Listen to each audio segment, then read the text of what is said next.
শহীদ রাষ্ট্রপতি জিয়াউর রহমান সব সময় দেশের জন্য, দেশের মানুষের কল্যাণের জন্য কাজ করেছেন এবং দেশের মানুষকে স্বাবলম্বী করা, দেশে গণতন্ত্র ফিরিয়ে দেওয়া, দেশের সার্বভৌমত্ব রক্ষা করা, সর্বোপরি আগামীতে একটি আধুনিক বাংলাদেশ কিভাবে হবে সেটির ভিত্তি স্থাপন করে দিয়ে গিয়েছেন শহীদ রাষ্ট্রপতি জিয়াউর রহমান।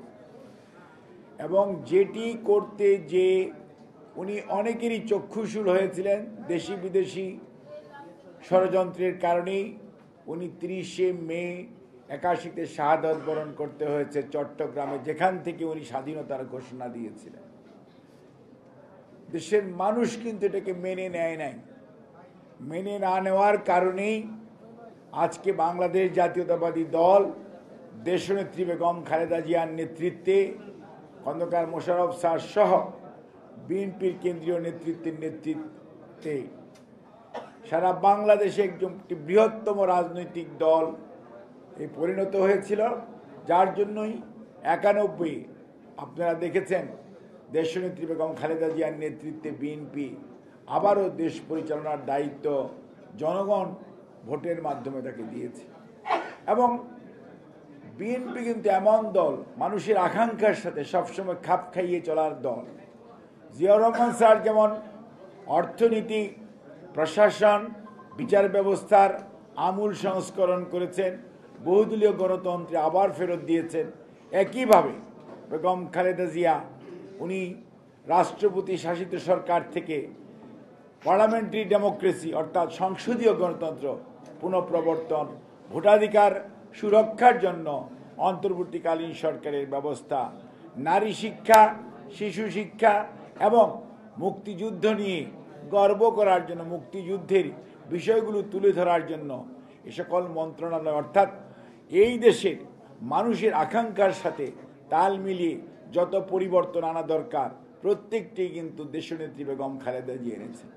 পরবর্তীতে আমাদের নেতা, বর্তমানে ভারপ্রাপ্ত চেয়ারম্যান জনাব তারেক রহমান, উনি কিন্তু দেখেন ভিশন 2030 স্যার সহ ম্যাডাম সহ 2017 সনে হোটেল ওয়েস্টিনে দেওয়া হয়েছিল এবং সেটি ডিসেম্বর 22-এ 27 দফা রাষ্ট্র মেরামতের কর্মসূচি ছিল, সেখানেও স্যার ছিলেন, আপনারা অনেকেই ছিলেন।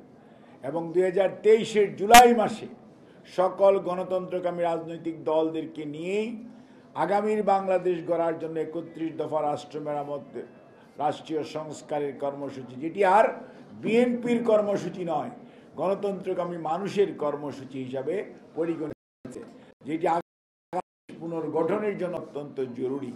কাজে এই অবস্থায় বিএনপি সবসময় মানুষের আকাঙ্ক্ষাকে ধারণ করেছে। আগামী দিনের বাংলাদেশ কিভাবে হবে, অর্থাৎ আগামী প্রজন্ম বাংলাদেশকে কিভাবে দেখতে চায়, সেটি ধারণ করার আধুনিক দলের নাম বাংলাদেশ জাতীয়তাবাদী দল।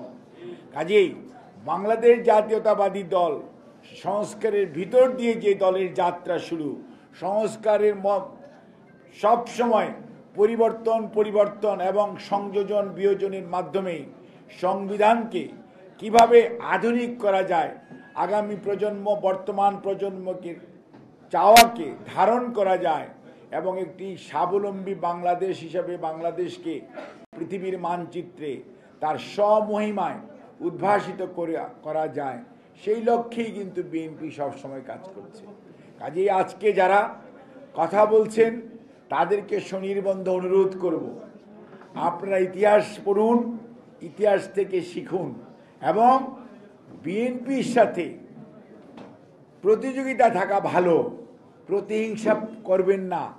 বিএনপিকে ধ্বংস করার জন্য অনেক ষড়যন্ত্র হয়েছে, অনেক ষড়যন্ত্র চলছে, কিন্তু বিএনপি তো জনগণের দল।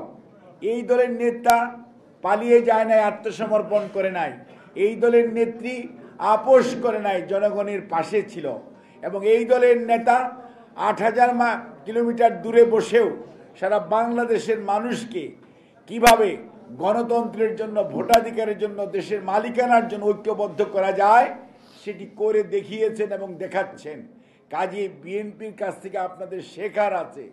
বিএনপির সাথে অহেতুক প্রতিহিংসা পরায়ণ আচরণ করে কিচ্ছু লাভ হবে না, কারণ বিএনপি সেই দল যে দল সম্পর্কে এক নেত্রী বলেছিল ভোটে নাকি বিএনপি 10টি সিট পাবে।